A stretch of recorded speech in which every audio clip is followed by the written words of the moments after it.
Life का एक बहुत बड़ा परिवर्तन 17 साल की उम्र में जब आपकी शादी हुई तब आया। कब ये लक्ष्य निर्धारित बिल्कुल। हुआ कि आगे बहुत कुछ करना है, क्योंकि उस पड़ाव में जब आप थी तब बहुत सारे चैलेंजेस फेस करने पड़े, शादी के बाद बहुत सारी समस्याएं आपको फेस करनी पड़ी। तो कैसे ये गोल सेट हुआ और वो कौन सा ऐसा घटनाक्रम था जिसके बाद ये निर्धारित किया गया कि अब कुछ करना है, कुछ बेहतर करना है और समाज को एक संदेश देना है? देखिए, जब मैं 12th में थी, जब मेरी शादी तय करी जा रही थी, तो मुझे एक्चुअल में शादी का बहुत ज्यादा कोई मीनिंग पता नहीं था। मुझे मेरे लिए तो ऐसा था कि 26 जनवरी और 15 अगस्त को जो बच्चों को तैयार करके स्टेज में प्रोग्राम में ले जाते हैं, जस्ट लाइक मेरे लिए वैसा था। ना मैं मानसिक रूप से शादी के लिए तैयार थी, ना ही शारीरिक रूप से तैयार थी। पर मेरे लिए एक सपनों का टूटना जैसे था, क्योंकि मैं कहीं ना कहीं उस समय तक ये समझ गई थी, मैंने बायो सब्जेक्ट लिया हुआ था कि पीएमटी एग्जाम देके मुझे डॉक्टर बनना, मेरा जो टारगेट था वो था डॉक्टर बनने का। और जिस फैमिली में मेरा विवाह हुआ था, उस फैमिली में रिसेंटली एक उनकी बच्ची की डेथ हुई थी। तो हम लोग काफी गरीब परिवार के लोग थे, वो लोग काफी उच्च स्तरीय लोग थे, फाइनेंशियली भी, और काफी बड़ी बड़ी पोस्ट में बैठे हुए थे। तो उन लोगों ने मेरे पिताजी से ये इमोशनल ब्लैकमेल किया कि हम उसको ले जाके पढ़ाना चाहते हैं, वो डॉक्टर, हमारी भी बेटी बनना चाहती थी, तो इसको भी हम डॉक्टर बनाएंगे। इस तरह से इमोशनल ब्लैकमेल करके मेरे पिताजी को फंसा लिया। और मेरे पिताजी को कहीं ना कहीं लगा कि इतने बड़े घर में लड़की जा रही है, हम तो इतना पढ़ा लिखा नहीं पाएंगे, इसको पीएमटी एमटी की कोचिंग नहीं करा पाएंगे, अच्छे कॉलेज में अगर हो भी गया इसका सिलेक्शन तो हम एमबीए बीएस की फीस नहीं भर पाएंगे। तो मेरे पिताजी को कहीं ना कहीं ये लगा कि मतलब मेरी बेटी के सपनों को पूरा करने के लिए चमत्कार जैसे हो गया, इनको तो एक बेटी चाहिए। हम्म। बट इसके डिफरेंट, जब मैं वहां पे शादी होके गई, तो मैं उस परिवार की सबसे छोटी सदस्य थी। मेरी जो सिस्टर इन लॉ थी, मेरे जो ब्रदर इन लॉ थे, सभी लोग मुझसे बड़े लोग थे, और एक्चुअली में उन्हें गांव की एक काम वाली बाई चाहिए थी जो शहरों में उपलब्ध नहीं थी। और वही काम, खैर मुझे काम करने से इतना कोई परेशानी नहीं थी, सच बताऊं तो घर के काम वैसे तो मैंने नहीं सीखे थे, भले भी मैं गरीब परिवार की लड़की थी, लेकिन मेरे माता पिता ने मुझे राजकुमारी की तरह अपनी हैसियत में पाला था। मैं इतने ज्यादा काम नहीं करती थी, लेकिन वहां जाकर के 8-10 लोगों का खाना बनाना, नाश्ता बनाना, एक दादी सास जो थी वो बेड में ही पड़े रहती थी, लैट्रिन बाथरूम सब बेड में ही करती थी। तो इतनी सारी रिस्पॉन्सिबिलिटी लेने की मेरी एज नहीं थी, और मैं मानसिक रूप से उस चीज के लिए तैयार नहीं थी। तो मेरे लिए एकदम से ऐसा होता ना कि भाई कौन सी दुनिया में आ गए।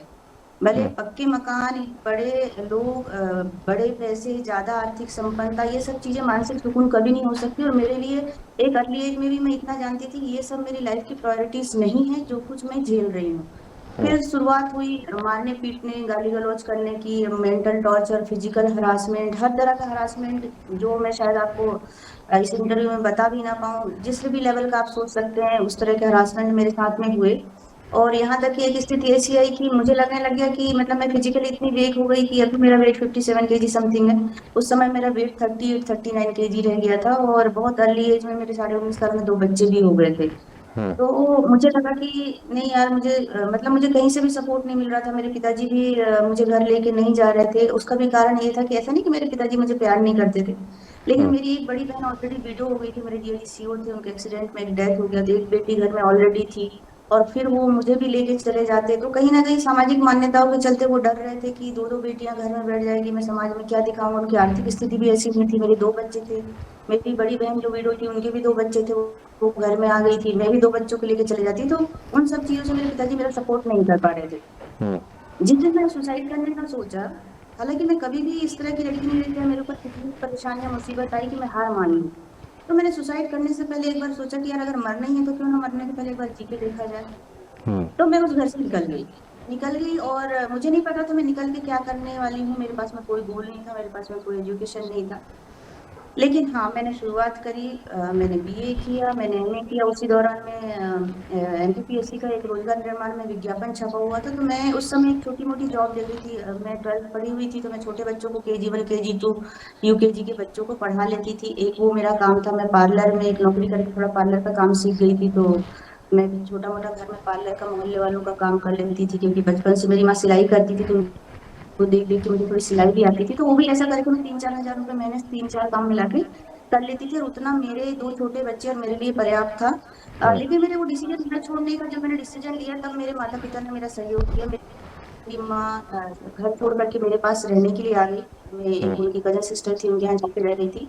और उसी दौरान में जब मैं छोटी मोटी नौकरियां देख रही थी और पढ़ाई कर रही थी, अपने साथ में ये सब काम कर रही थी, तो रोजगार निर्माण में एक सिविल सर्विसेज का विज्ञापन मैंने देखा।